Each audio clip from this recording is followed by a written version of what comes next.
Here in Ethiopia, in this week, a high debate has been raised for our Lord's Mother Mary.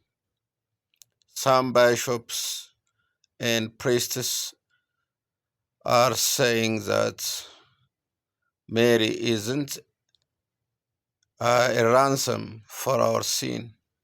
She is only a holy mother of our Lord Jesus Christ.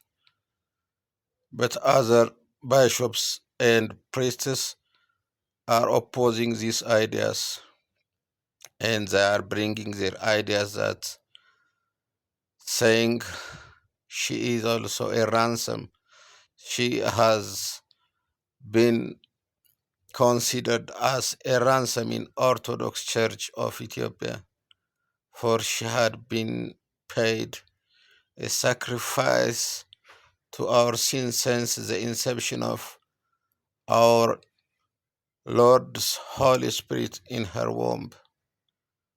What's your opinion on this matter? What is your idea on this debate? Is she a ransom for us, or only Jesus Christ is a ransom?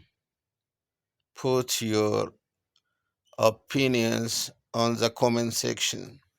Thank you.